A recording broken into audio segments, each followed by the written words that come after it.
love how they have this nice thing right here. Let me close this. Okay. Give me one Well, sec. 1 sec. It's oh, got a disclaimer floating across my screen. Okay, good. oh, okay. I didn't realize that. So, hello, I'm Sandy Rosenthal with Beat the Big Guys podcast, and I'm so excited about my guest today. It's Mr. J.P. Morrell. And let me take just a moment to tell you a little bit about him. Uh, Former Louisiana State Senator Jean Paul, or we call him JP Morrell, is an advocate for policies that place people first. JP started serving the New Orleans community as a public defender right out of law school, and later was elected to the state legislature in 2006, where he helped pass a historic package of laws to increase protections for the survivors of sexual assault and domestic violence, and a constitutional amendment to require unanimous jury decisions in felony trials, undoing a Jim Crow era law in Louisiana. While serving, JP championed policies such as the Equal Rights Amendment, the drive to end the pink tax in Louisiana, which aimed to make diapers and feminine hygiene products more affordable. As chair of the Senate Revenue and Fiscal Affairs Committee, he led negotiations to finally stabilize the state's budget, finally securing desperately needed investment in our colleges, universities, and hospitals. Thank you again for joining me today, JP. Thank you for having me. I really appreciate it. You know, this is the third time we've collaborated. The first time we worked together, it was at the christening of a Louisiana uh, historic, excuse me, I'm going to start that again. The first time we worked together was at a unveiling of a historic plaque at the breach site of the London Avenue Canal. This was a plaque that was vetted and fact-checked by the Louisiana Office of Historic Preservation. Do you remember that in I 2000, do. I remember that 2011? that was the London Avenue Canal breach plaque. I remember that Exactly. very, very well. That plaque is 4 blocks from my parents' house. Mhm. So yeah, it's pretty significant for that community, for that neighborhood, because when they looked at all the memorials about Katrina that were being placed around the city, some of the most hard hit areas didn't have a landmark. So that was really the first landmark in the middle of a regular neighborhood that kind of was a testimony to what that neighborhood had been through. And that was the Boscoville, Marabou Heights neighborhood in Gentilly. You mentioned at that time that it's a neighborhood that didn't get a whole lot of attention right after the breach event of 2005. And that, I believe that went a long way in changing that. No, definitely. I mean, it was one of the complete canal collapses into that neighborhood, which led to the flooding of not just Gentilly, but pretty much everything from the lakefront to Gentilly down Elysian Fields, all the way through the upper Ninth Ward, the lower Seventh Ward. I mean, it was a pretty significant breach. It's just it didn't get the same kind of attention that the 17th Street Canal got at the time, just because, I mean, honestly, it was a poorer neighborhood and there were less people there. Once they were displaced, less people came back. It was very important for that community that you got that plaque for them to show people died here and that this was a really tragic incident. And the beautiful thing that I want to add is it was a community effort. It was the neighborhood working with levees.org and working with you. It was definitely a community thing. So it was a beautiful day. That day, it was in May of 2011. But you also worked with me in 2017 when levees.org was pushing for amendments to the flood protection laws that were passed right after Hurricane Katrina. They were passed in a hurry, and anything passed in a hurry, there's bound to be flaws. And we tried to beef up those laws by taking out, they turned up there was life terms on the nominating committee. We said terms Right. should be limited. No, I remember that.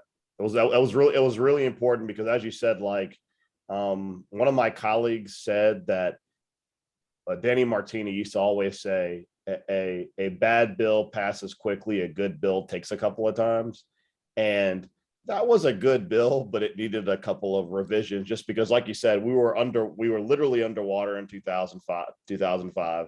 In 2006, we were trying to like create institutions to prevent them happening again, but in a rush. One of the things that is kind of the antithesis of democracy in a state like Louisiana that has such a horrific reputation for corruption, anything that's a lifetime appointment should be terrifying.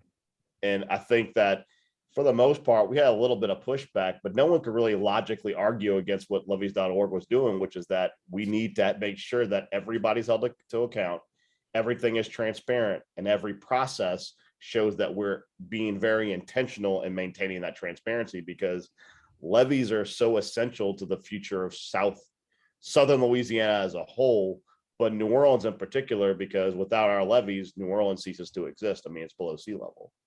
Well, thank you for that support. Now, nothing's a done deal. Nothing's a sure thing. Even the best sounding bill doesn't necessarily get passed all by itself. It does take a lot of work. And thank you for your help with that, as state senator at that time. And congratulations on your announcement that you are running for the at-large seat with the City Council of New Orleans. I really appreciate that. It was a long process getting there to decide I was going to run public office again. I think there's a lot of things in the city that still need a lot of work. In particular, I think some of the things that you and I have worked on, there are tremendous components that are tied to the city of New Orleans, like the drainage situation. We built billion-dollar levees and pumps, but if we can't get the drain situation fixed in the city, we can't even drain in the canals to use the pumps. So it's kind of a continuation of the work we did. But yeah, thank you for that. It's been a gratifying experience. It's a little exhausting, but that's campaigning for you. That's campaigning. Well, what I'd love to talk about today, for our listeners, the whole point of this podcast is to help that would-be citizen who sees a problem in his or her community and feels like it's just too difficult, and feels like there's nothing he or she can do. And that's what we're here to talk about. And we're going to go into a little bit more detail in speaking about a community of folks who are really just regular people here in the state of Louisiana that pushed back against a problem in their community. And it's my understanding that they sought you out to, for assistance with their problem. You want to talk about that a little bit with our listeners?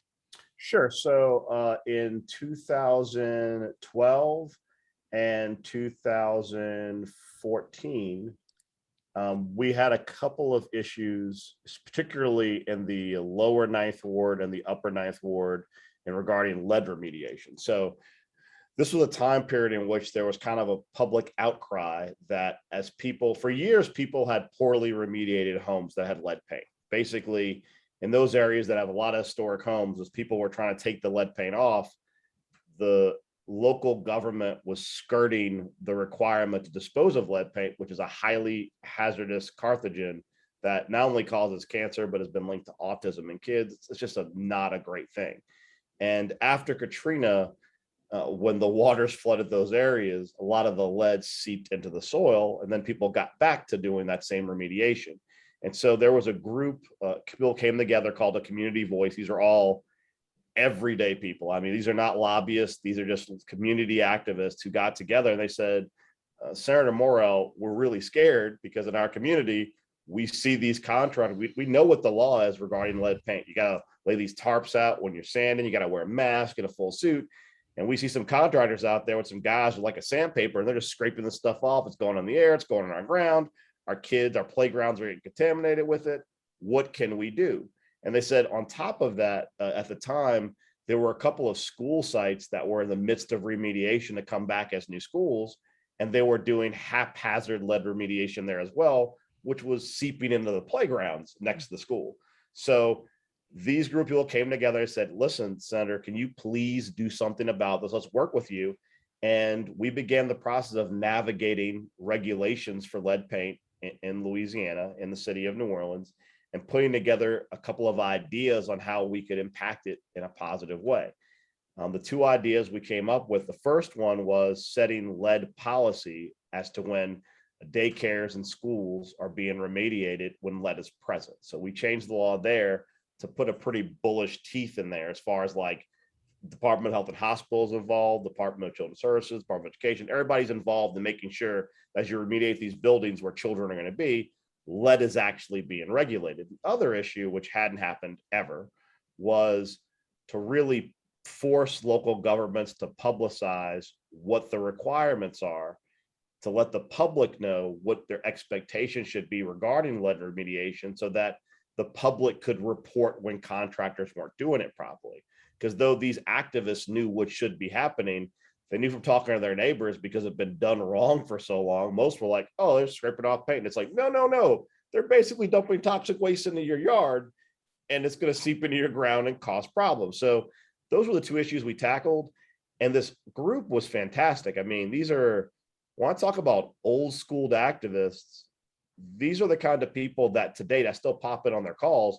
They do conference calls like on the phone once a week, where they all get on their phones and everyone's kind of half talking over each other. They try to mute some, but not really. And it's just, they talk about the issues that are important, affecting their daily lives. And as we did this bill, these are everyday people who have real lives, real jobs, have family obligations. And we'd have to work to coordinate which days I could move the bills so that they could all coordinate getting physically to Baton Rouge to advocate for the bills. Because as you know, the legislature meets during the workday, during work hours.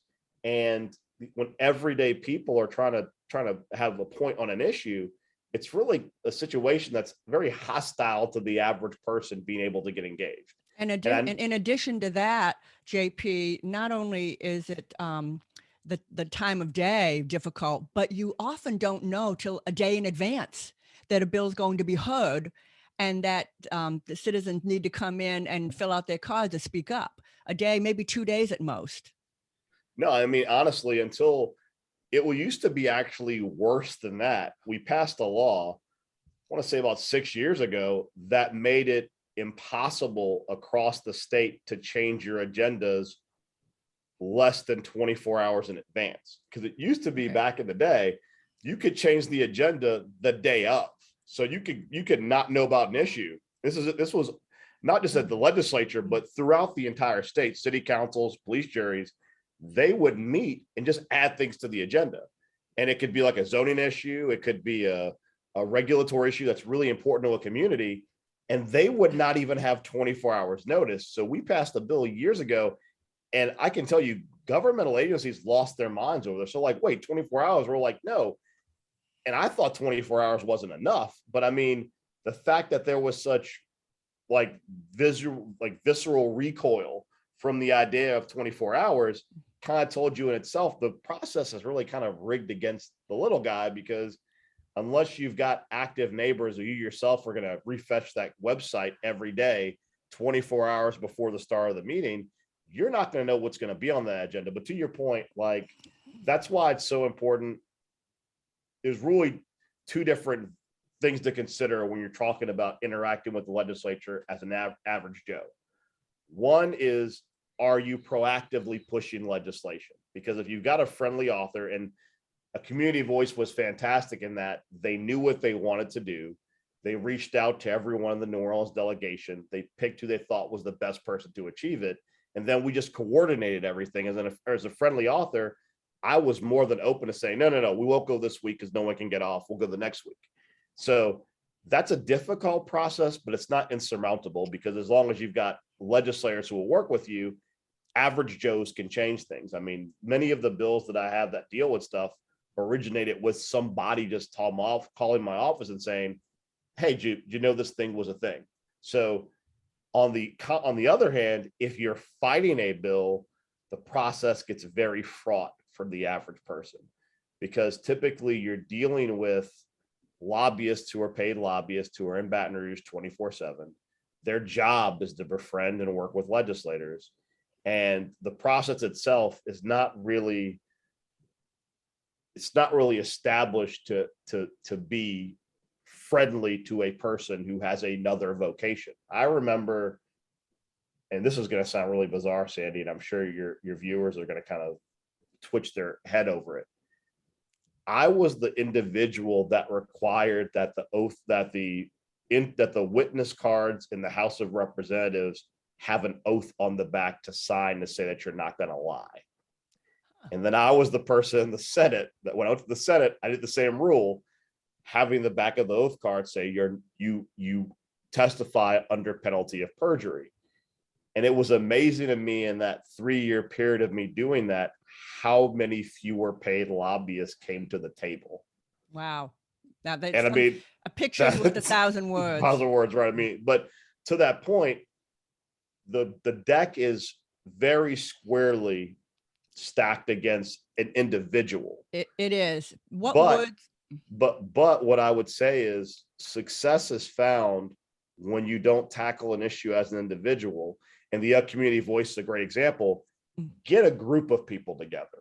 Get a group of people together, because then you can share the workload and the maintenance and the monitoring and the maintenance of what you're doing, and things that were impossible, if you have a group of like-minded people who are willing to work together, become very possible. Together Louisiana began as like 8 people in Baton Rouge, and that is really like, I mean, 8 people who just were like, I'm tired of whatever Louisiana's doing to not promote communities over businesses with Cancer Alley and the like. And they saw very early success as a small group, and now they've grown to a statewide organization. But it's all about getting like-minded people to share that burden, because no single person, you can be a little guy and that little guy can have that fight, but you're far better off if you're like 4 or 5 little guys together in a group working together. And even 4 or 5, I'm glad you raised this point. Even 4 or 5 has a lot of power. You don't have to have hundreds or thousands, even 4 or 5. And it takes the issue away from being about an individual, and it makes it about an issue, about something that's important. And it makes it about communities. So that a very good point. But going back to the origin of this group that was wanted to do something about lead poisoning in their neighborhood, what do you think was the spark that made them go, yes, we are going to do something about this? What crystallized everything? Well, I think a community voice started after Katrina as displaced people from the upper and lower Ninth Ward, and then parts of that area, surrounding area, like the Seventh Ward, Eighth Ward, coming together to talk about issues, cooperative issues they had returning to their communities. Mhm. And so originally it was like road home stuff and kind of related stuff around there. But as they all started to like come together and talk about the different other issues that they were all facing individually, it became kind of like a group zeitgeist to like say, well, hey, how do we tackle these other issues? And I mean, it happened really organically. I mean, they're a very well organized group now. They still actively engage on specific issues. Before I left the legislature, we actually worked together about lead pipes throughout the state, in particular in New Orleans, because as you know, um, pipes, well, for New Orleans, for example, we started with clay pipes and we went to lead pipes. Lead pipes are problematic because lead is problematic in human beings. And part of what happened in Flint, Michigan was a combination of not putting the proper disinfectants and Mhm. protections in the water, which were lead And the pipes. pipes. Mhm. And that's what created the crisis in Flint, Michigan. So they took upon the Herculean task of, first, they started out with, let's get rid of all the lead pipes. And we had that conversation, and getting rid of all the lead pipes at one time in the state of Louisiana is over $1 trillion. It's not possible. Like, just to say tomorrow we're going to get rid of lead pipes. So then we went into a conversation of, well, let's just figure out how many lead pipes there are in our systems, and let's have municipalities start figuring out what would be the process for removal and how much it would cost. And so we worked together on a resolution right before I left, because they're still active, of saying, let's figure out how we're going to eat this elephant one bite at a time, and start with really grasping the enormity of the problem. Or in And other words, defining the problem, defining correct, the issue. So you can't have a conversation if you don't know what you're talking about. 100%. So as I left the legislature, this organization was still working very diligently on issues, in particular for community health, and saying, let's really tackle this issue as far as it concerns lead pipes and water and distribution of water in municipalities and throughout the state. And again, it sounds to me like this group that came together. I'm thinking of something spontaneously combusting. It sounds like all these people together who are already engaged in issues like the road home and issues with the flooding. It sounds like they had that critical mass, and poof, it became an active group that actually got stuff done instead of coming together to complain or whine. They got things done. It's really the true definition of grassroots. They absolutely are. I mean, when I think of organizations post Katrina that were heavily engaged in trying to shape the narrative and not lose focus on, because obviously when you have a city and you're dealing with the enormity of rampant flooding, you, for better or worse, even when the water's gone, you're still kind of underwater with all the needs, whether it's commercial, whether it's residential, whether it's schools. You're constantly, as an elected official, you're constantly figuring out, how am I going to make these different things work?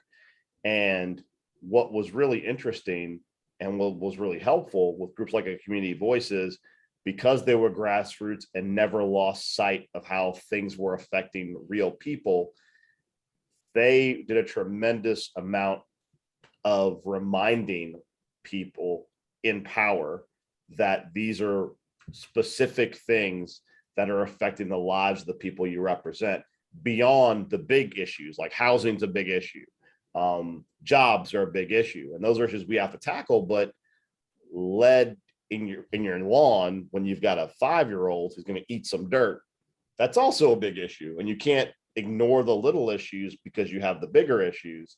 And it really takes grassroots organizations like a Community Voice that are going to say, no, you have to be able to walk and chew bubble gum. You have to be able to handle the big issue and not forget the little issue, which they're tremendous at. And I mean, honestly, we could probably do with 4 or 5 other Community Voices throughout the city. I mean, you've seen some pop up. Step Up is dealing with wages and dealing with interaction with different stuff. Like, there are a couple of groups that have popped up since then, but I find that even though I value nonprofits and I appreciate the information they give and they're very useful, there's no substitution for average, everyday people who kind of take it upon themselves to tackle a problem. And I can tell you, as a legislator, we listen, believe it or not, they listen more to an average person who is up there taking the time out their day to discuss an issue than they do a lobbyist, if you can just get there. That's very encouraging to hear. No, because I mean, it's, lobbyists are paid to be there. Mm-hmm. So when a lobbyist is telling you this is a really important issue, every legislator is hearing for your client. It's a very important issue for your client. But when a person who is not paid, who is taking time out of their day to figure out how to get to Baton Rouge, and they say, this is an important issue that affects me, legislators are affected by that. No matter what they say, when you drive up there as a voter, as a person, and you say, I'm watching you, this is an important issue to me, you would be very surprised how the legislature reacts to that. And they react positively to it more often than you would think. That is very, very encouraging. And this story about the Community Voice is this is phenomenal what they've done. So to our listeners out there that haven't started their Community Voice yet, or thinking about it, or nervous about it, or think they can't do it, what words of encouragement would you give to the folks out there that see a problem in their community and want to do something? I would say, when you're first starting out, be very specific. Like, it's overwhelming to get involved in trying to shape government off the bat.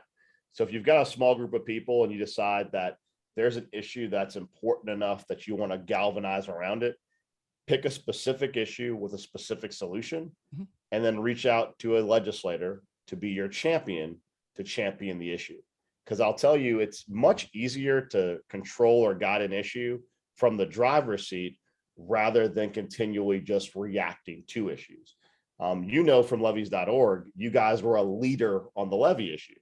And because you led, politicians and other groups kind of just fell behind, because, like, for the most part, at times, politics can kind of be like lemmings. Like, once there's an established leader moving the ball in a direction, people kind of fall behind them. I would almost argue, if you're trying to start an organization, you're better off trying to fix something than to start off being against something. Because when you're being against something, that is a trial by fire.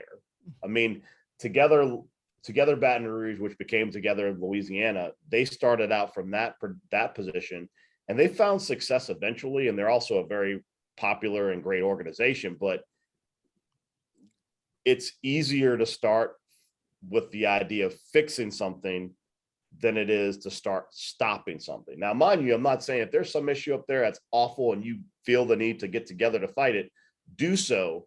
But if you're trying to create an organizational effort that you want to keep together on a variety of issues, I think it's almost better to learn the process from the position of a proponent. So you see how bills go through the process, identify, because of the subject matter, who your natural enemies and allies are, and kind of get a lay of the land before starting as a person in opposition, because you don't really get a lay of the land if you're in opposition, you're kind of just reacting to the opportunities to talk to legislators and go to committees.